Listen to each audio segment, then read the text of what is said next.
Thanks for joining us here on Indivisible. I'm your host, John Stubbins, and we are thrilled to have you with us, America. We've got an amazing show tonight.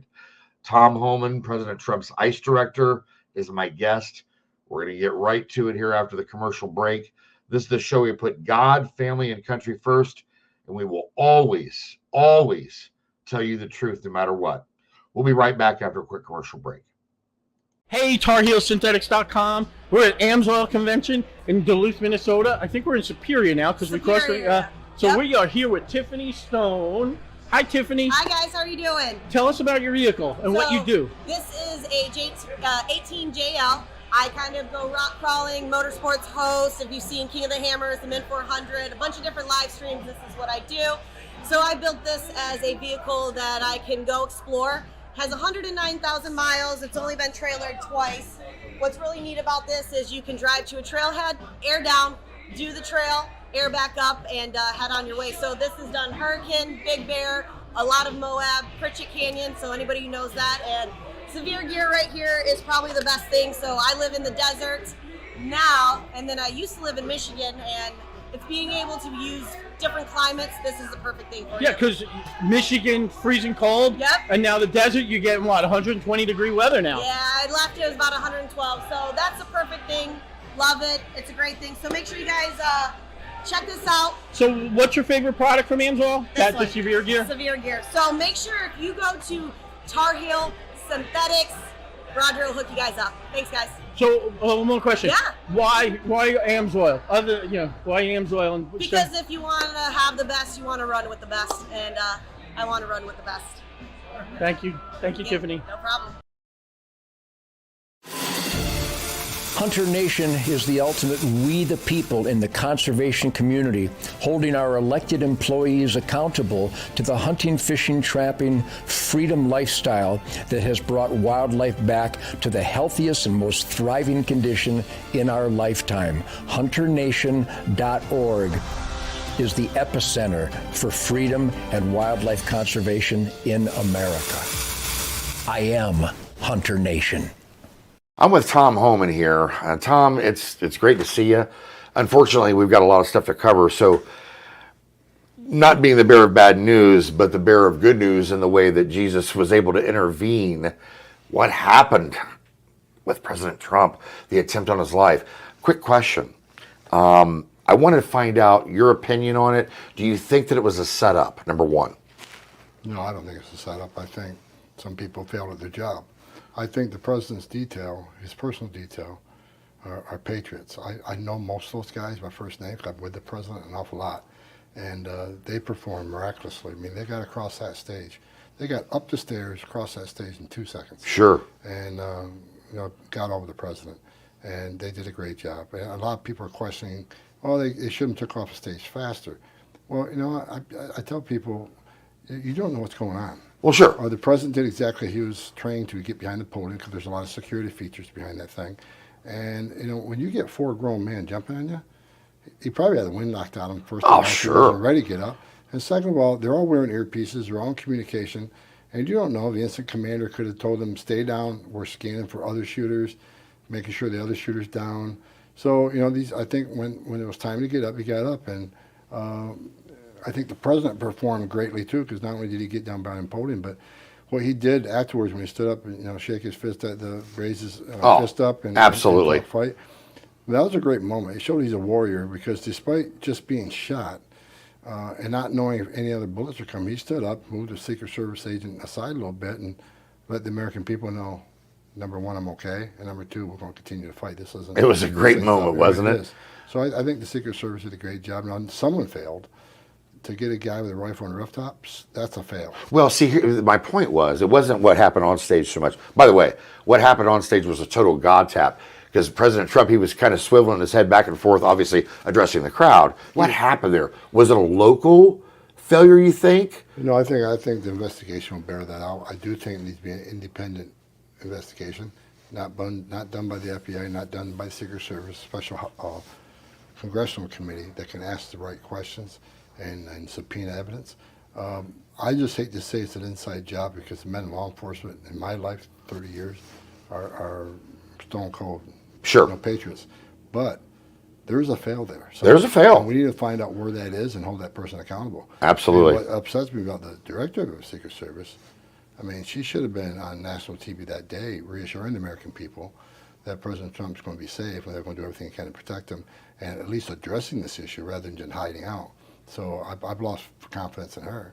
And Absolutely. And when Secretary Mayorkas said 2 days ago that he had full confidence in her and Secret Service, well, who the hell is he? He lost the confidence. Right. He lost confidence in American people 3 years ago. Absolutely. So his opinion doesn't matter. So it needs to be fully investigated. And I guess one other thing, especially at the RNC, J.D. Vance was announced as the VP pick. We're thrilled about that.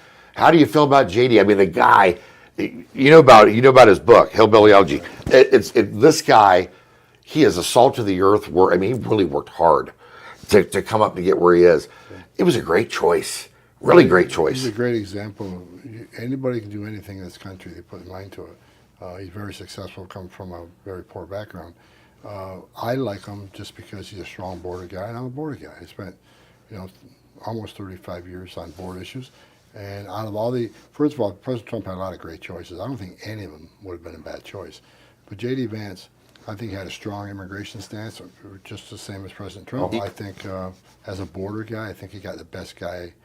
The best person he had on the short list. I think he's the best border enforcement guy on the list. Yeah. Tom is, he runs Border 911, and without Border 911, I don't know where we'd be. We've got Victor Avila and our friends, Victor and Jason Jones and Sarah.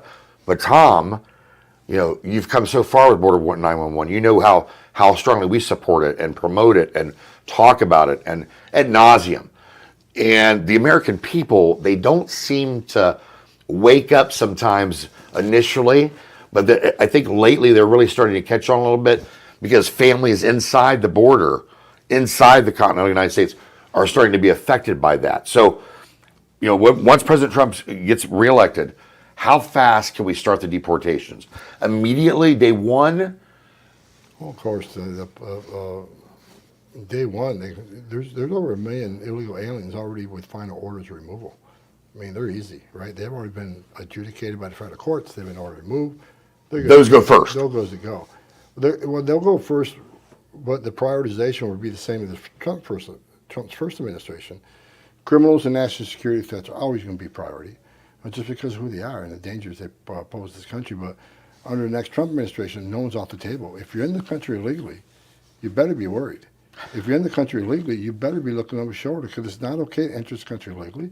It's not okay to ignore a judge's order to deport. That's right. We're going to give you due process at great taxpayer expense and billions of dollars, and the federal judge says you must leave, then they must leave. There's no other option. And people say, well, you don't have to make them leave. If we don't execute those final orders by the court, then what the hell are we doing? Exactly. Just shut down the immigration court then. Well, it comes down to a simple question, and I pose this to people all the time. We're either going to have law and order, or we're not. Right. And if we're not, we all need to be agreed on that. Because if we're not, then it's the Wild West out here, right? Absolutely. If law and order is not existent, we've got a problem because those American taxpayers that are following the rules, that are obeying the laws, they wonder why isn't ICE doing something? What is the Border Patrol doing? What is my local police doing? Why are they letting these people out with no bail for this crime or that crime?